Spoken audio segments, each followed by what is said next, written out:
Čućemo dvije pjesme, ja te molim Elisa, ako ti možeš pročitati naslov i sve da bude kako spada. Prva pjesma je More šapuće.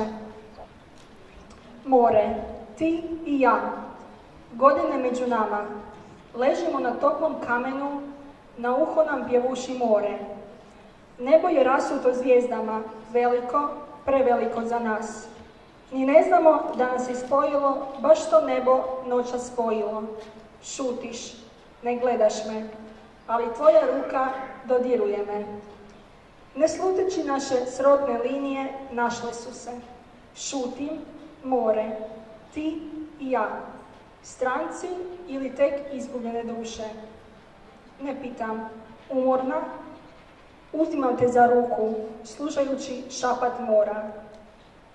Ti i ja u tišini pronađosmo se, jasnije nego u gomili riječi, nekada davno, more šapuće.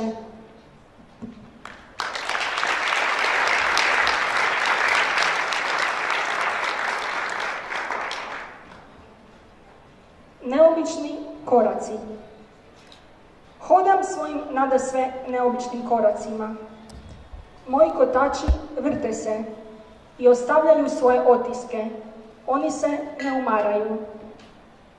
Puni su života, ljube ulice, ponekad sporo, a nekad vrckavo škakljaju travu. Oni često sviraju po kamenu i smiju se. Moji kotači vole moje ruke, nježni su i strpljivi. Znaju da im ne mogu brzo udahnuti staze, pa polako hode sa mnom. One miluju moje duge prste i nezahvatljivo se uklapaju. Oni su jedno. Ponekad ih ostavim dugo same u mračnom hodniku, no oni miruju. Strepe sa putevima ručih koraka, čekaju milostivo, u strahu da ih ne zaboravim, a ja uvijek im se vraćam. Mojim kotačima koji me nose gdje god želim strpljivo govore ili uplašeno šute. I priznaću, sada ih ljubim, volim. I oni vole mene, nadasve neobični kotači. Koraci moji, moje umorne noge. Vode me da snivam, čutim sne, što pod mojim ramenom drhte.